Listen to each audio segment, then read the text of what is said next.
Bismillahirrahmanirrahim. Assalamualaikum warahmatullahi wabarakatuh. Sampurasun. Alhamdulillahirabbil alamin wassalatu wassalamu ala asrofil anbiya'i wa mursalin wa ala alihi wa sahbihi ajmain. Amma ba'du. Yang saya hormati pimpinan dari Fakultas Hukum Universitas Pasundan, Ketua HMI Masyarakat Bandung yang baru terpilih, selamat bertugas ya. Ketua HMI Komisariat Universitas Pasundan dan Ketua Panitia dan seluruh adik mahasiswa yang saya banggakan. Jangan selfie dulu Mbak, tenang.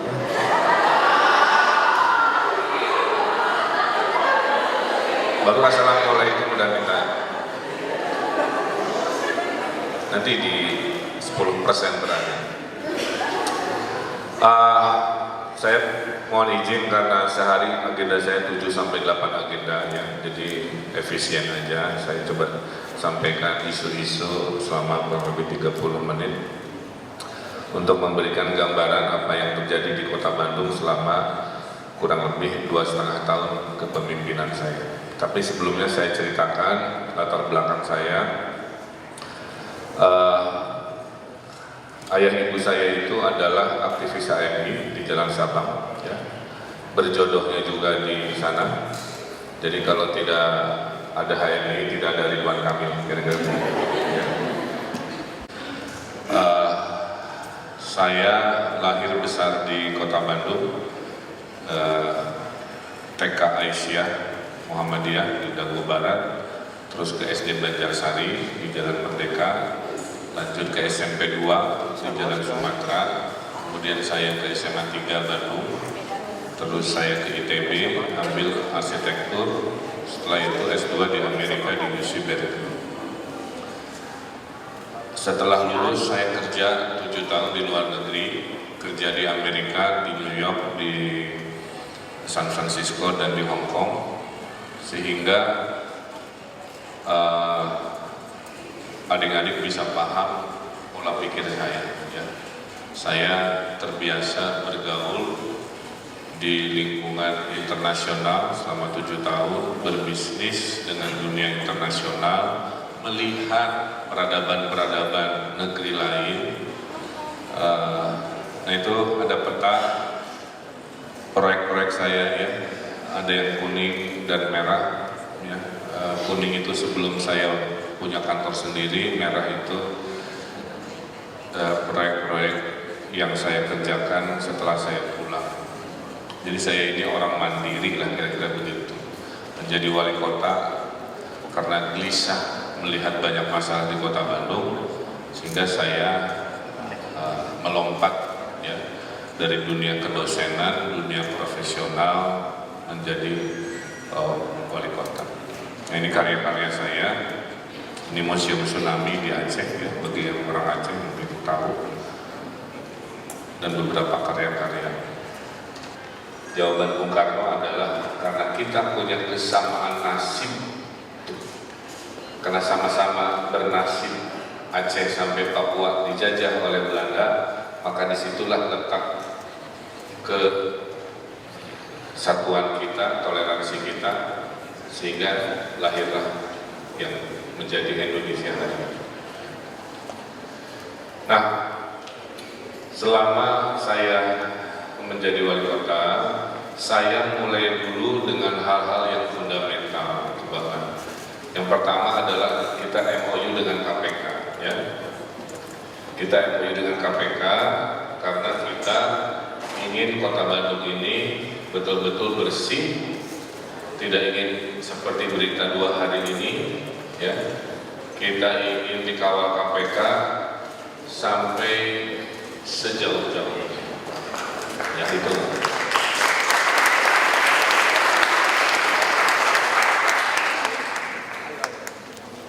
Dua minggu lalu kita melantik KPK versi Kota Bandung. Mungkin baca di koran ya. Saya rangkul instrumen itu, ya. Melengkapi inspektorat dari tokoh ICW, dari tokoh transparansi internasional, media, akademisi dirangkul. Menunjukkan apa? Nah, ini tolong ya. Menunjukkan bahwa di Kota Bandung saya sedang mendesain sistem kemasyarakatan dengan cara baru. Pertama, berlandaskan hukum, ya, KPK tadi. Yang kedua, saya ingin tunjukkan kalau di Bandung itu bukan gimana Ridwan Kamil atau gimana wali kota. Di Kota Bandung itu gimana warga. Nah, lihat gambar itu. Selama 2,5 tahun saya sudah membuat hampir 12 kelompok masyarakat yang menjadi penasihat saya. Bisa dilihat, digedein dikit lah, satu-satu. Ada tim kebijakan publik, adik-adik. Tim kebijakan publik ini, ketuanya Pak Dede Mariana, kerjanya mereview peraturan hukum, perda, perwal, apakah peraturan wali kota ini oke, tidak oke, melanggar hak asasi, bikin masalah atau tidak. Sehingga kami tidak mau jadi pemerintah yang zolim di nomor 4 itu. Menunjukkan kami ada filter, paham ya? Kita ada tim ahli bangunan gedung. Kalau dulu Bapak Ibu dan teman-teman, kalau mengajukan bangunan ya, itu gimana wali kota? Kata wali kota, oke, walaupun melanggar. Sekarang tidak lagi, saya bikin instrumen namanya tim ahli bangunan gedung. Itu kumpulan para insinyur, dosen-dosen arsitek dan lain sebagainya. Tugasnya apa? Tugasnya memfilter bangunan ini melanggar aturan hukum atau tidak. Kalau melanggar, jangan ke saya dulu, ke saya mah udah bersih. Saya tinggal tanda tangan untuk menunjukkan hukum di Kota Bandung kami tegakkan dengan sistem. Mungkin di kota lain nggak ada. Ya. Ada tim cagar budaya untuk bangunan bersejarah, pemantau anti korupsi, sudah saya lantik, Dewan Pendidikan, supaya PPDB juga sesuai aturan hukum. Dewan Lingkungan masih proses, Dewan Kebudayaan, Kang Budi Dalton salah satunya dari Unpas ikut di situ. Kemudian sebagian yang paham. Kemudian Bandung bersama PBB menginisiasi namanya audit HAM, ya, mengaudit apakah perilaku-perilaku yang menuju pada yang namanya penghormatan hak asasi manusia ini bisa kita mulai. Nah, ini saya ingatkan, tolong bantu di medsos ya. Yang disebut Bandung Kota HAM itu bukan berarti Bandung yang udah keren HAM-nya. Yang disebut Bandung Kota HAM itu Bandung sedang memulai proses secara ilmiah untuk menuju Baldatun Thayyibatun Maradun Ghafur yang menghargai hak asasi manusia. Jadi ini itu adalah fondasi. Awalnya kenapa itu ada demo ormas terhadap gereja yang sudah ada di IMB? Kenapa ada pelanggaran ini? Katanya kota HAM. Nah, biasanya orang kita mau hobinya memenuhi. Saya udah bilang, justru ini bukti ya bahwa di masyarakat masih ada dinamika. Anak Unpas yang KTP Bandung yang hidupnya memang perlu dibantu, daftar itu ada uang dipakai untuk beasiswa. Ya. Tapi jangan beli pulsa ya, pentingnya. Paham ya? Jadi saya mulai dulu apa penghormatan hukum di Kota Bandung di level wali kota. Saya membangun instrumen fondasi yang kokoh. Jadi siapapun wali kotanya nanti tidak terjerat, tidak tertangkap, tidak melakukan tindakan-tindakan karena kekuasaannya terlalu besar. Bahasa Inggrisnya power tends to corrupt, power attract the worst, corrupt the best, istilah bahasa Inggrisnya. Sehingga saya membangun benteng-benteng ini. Contoh lagi, Pak Wali Kalau ada pelanggaran, kenapa suka dihukum? Bukankah itu gratifikasi? Di Kota Bandung ada tim lagi namanya tim diskresi. Tim ini ya yang menasihati saya bahwa bangunan yang melanggar ini dihukum apa dilarang. Itu ada timnya lagi. CSR selalu jadi gosip negatif. Coba buka TJSL Bandung Raya. Di Bandung, kawan-kawan ya, CSR itu ada websitenya. Siapa yang memberi, menjadi apa ada. Itu transparansi saya. Ada forumnya. Jadi tidak lewat sini. Tangan saya tidak pernah menerima yang namanya CSR. CSR itu langsung ke forum ini. Forum ini yang mendistribusi, baik ya. Pak Wali, saya mau bantu Bandung kata Telkom ke forum itu. Nah, nanti forum itu yang ngasih data, Pak ada 30 proyek di Kota Bandung, pilih aja mana yang dibantu. Jadi ambulan, jadi alun-alun Bandung, jadi alun-alun Ujung Berung, itu bukan APBD. Jadi trotoar Asia Afrika, bola-bola yang ada namanya, itu dari situ. Ini adalah instrumen untuk menunjukkan saya taat hukum, saya transparan. Ada datanya, lihat, teman kekecilan kalau lihat dari sini ya. Apalagi dilihat dari Lembang, kecil banget. Tapi intinya daftar ini menunjukkan saya paham ekspektasi warga, maka saya bikin format-format transparansi. Jadi tidak lagi Pak Wali nerima uang dari perusahaan untuk CSR, sudah jelas laporannya. Satu nggak nerima uang, dua kesini. Dan saya sudah bilang ke Pemkot tidak boleh CSR itu bentuknya uang, harus jadi barang. Walaupun boleh, tapi saya bilang suka jadi sumber fitnah kalau duit, mending jadi barang. Pak Wali, saya ada sumbangan 300 juta, pilih aja dulu proyeknya. Apa Pak Wali? Pilih aja di situ ada. Ya udah, di tempat sampah 200 unit, jadi rutilah gitu. Setelah jadi barangnya, baru dilaporkan, dicatat. Paham ya? Itu, jadi 2,5 tahun itu saya bikin sistem-sistem membangun ini. Jadi apa yang saya lakukan? Saya merubah gaya kepemimpinan. Saya bukan pejabat yang menjaga jarak, saya pejabat yang ada di tengah pasukan. Makanya 50% waktu saya banyak di lapangan. Saya banyak bersepeda setiap hari, ya, kecuali jarak terlalu jauh. Apa yang saya lakukan kalau bersepeda? Pasti sehat. Yang kedua, saya ketemu warga. Di naik sepeda saya berhenti, saya ngobrol, mereka curhat. Curhatnya macam-macam. Pak, KTP susah, ada. Pak, jalan bolong ada. Pak, bingung teman saya, Pak,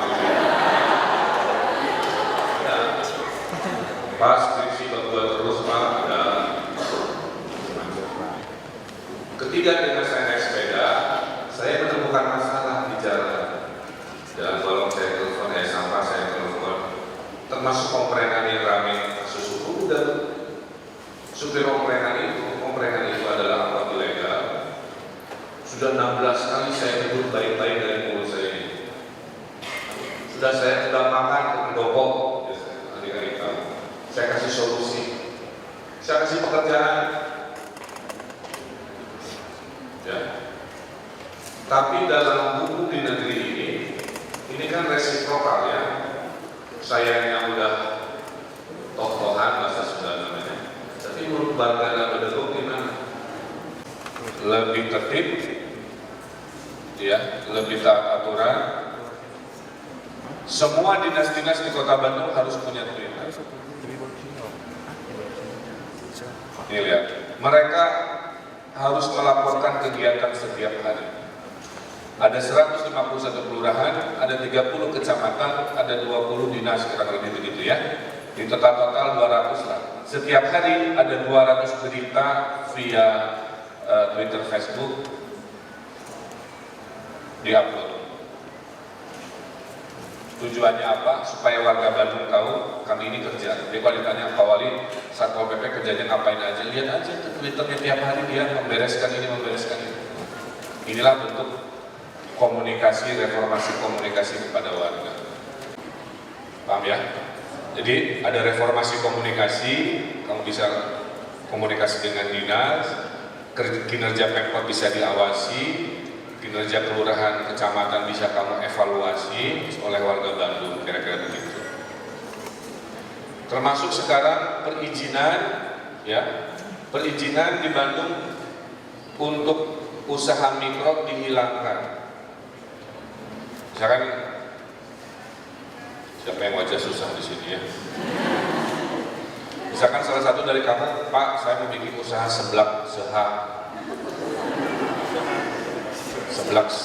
level 5, ya. Nggak usah pakai izin lagi sekarang di kota Bandung. Kalau dulu ya, bulan lalu saya hilangkan izin. Tapi kamu harus memberitahu lewat ada apps-nya, download di Play Store. Nama apps-nya Gampil. Diucapkan enak, artinya enak, tapi singkatan Gadget Mobile Application License, kira-kira begitu. Disambung-sambung, sehingga di Bandung dibalik logika hukumnya, kalau dulu sebelum berusaha diperiksa dulu, nah diperiksa ini yang suka lele, dipungli, dilama-lamai, kan gitu ya.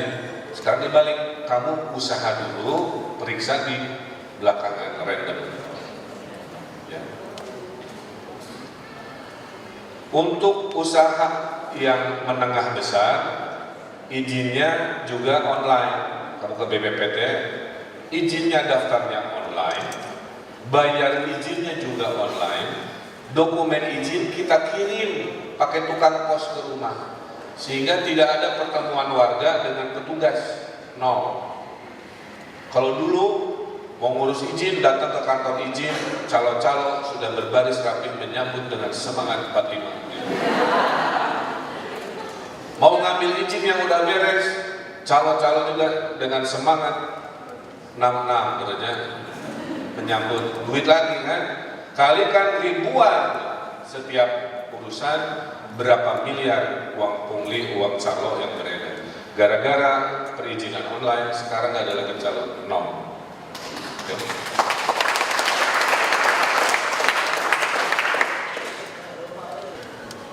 Yang level menengah, membangun tanpa IMB. Saya tanya, ibu kenapa membangun tanpa IMB? Ada pembeli tetangga di Kencan tengah IMB, di Katuh tengah IMB, di Payung tengah IMB, di Puger tengah IMB. Kenapa saya harus pakai IMB? Itu logika. Bapak kenapa nggak bayar PBB? Ya, kita bayar PBB itu, gitu kan? Jadi kesimpulan saya, pelanggaran hukum di Kota Bandung ini karena jumlahnya banyak, seolah-olah jadi pembenaran. Kan yang lain juga nggak bayar Pak pajak, kenapa saya harus bayar pajak? Gitu. Di level atas pelanggaran hukumnya, banyak restoran-restoran nggak bayar pajak. Makanya bulan September tahun lalu saya ancam, kalau dalam 1 bulan saya kasih kesempatan pemutihan masih tidak daftar registrasi pajak, saya segel. Kalau digituin orang Indonesia baru daftar. Tercatat 1.500 restoran hotel baru mendaftar registrasi nomor pajak. Sampai ada hotel bintang 4 yang berarti bertahun-tahun dia nggak bayar pajak. Ya, jadi kesimpulannya, masalah terbesar Kota Bandung dari kecil, orang miskin sampai orang kaya, hobinya melanggar hukum. Jadi itu relevansinya di diskusi hari ini. Poin saya adalah jangan terlalu bicara yang besar-besar dulu, dari hal keseharian aja yang saya catat selama 2,5 tahun itu hampir multidimensi pelanggaran hukum ya. Nih 13 bangunan besar yang tidak ber-IMB ini sebagian akan kita bongkar. PVJ itu sudah melanggar, saya bongkar besoknya. Saya bongkar basementnya, saya denda juga. Karena gitu, sudah we tekannya muanya bangun gitu. Sudah we cincai, nanti kalau ada pengawas datang kita kasih duit. Itu kelas konglomerat. Jadi poinnya adalah kira-kira itulah ya, 2,5 tahun saya jadi wali kota Bandung. Saya berharap adik-adik mahasiswa jadi motor perubahan, jadi contoh ya. Dakwah terbaik itu adalah dakwah dengan perilaku atau akhlak. Tidak usah kotak-kutip ayat sana sini, perilaku kita itu adalah dakwah itu sendiri. Indeks kebahagiaan warga Bandung sekarang sudah salah satu yang tertinggi di Indonesia, nilainya 70,6. Jadi warga Bandung ini warga yang indeks kebahagiaannya salah satu yang paling tinggi. Orang Bandung relatif happy. Jadi susah cari orang yang tidak bahagia di kota Bandung. Kecuali 3, punya hutang, skripsinya bab 2 terus, sama yang tadi gebetan ditikung teman itu aja. Tapi di luar 3 urusan ini relatif warga Bandung, warga yang bahagia. Seperti yang ada di foto di sana. Banyak sekali yang harus saya sampaikan, tapi karena keterbatasan saya cukupkan sekian. Mudah-mudahan 1-2 terinspirasi. Tetap semangat, saya ini anak kelas menengah ya. Ayah ibu saya PNS, alumni HMI. Saya kelas menengah, hidupnya pas-pasan. Yang mengubah hidup saya pendidikan. Saya bisa menjadi seperti ini karena pendidikan. Jadi adik-adik jangan malas ya. Jangan malas, kejar mimpimu sejauh mungkin. Kalau Pak Ridwan Kamil bisa, ya kamu semua juga bisa. Saya bukan anak konglomerat, saya bukan anak orang kaya. Hidup saya berubah karena determinasi, karena pendidikan, dan karena doa ibu. Jangan lupa, ya. Doa ibu itu doa paling cepat diijabah. Jadi kalau lagi galau-galau, lagi stres mau ujian, jangan lupa minta doa ibu. Itu saja, terima kasih. Billahi taufiq wal hidayah. Wassalamualaikum warahmatullahi wabarakatuh.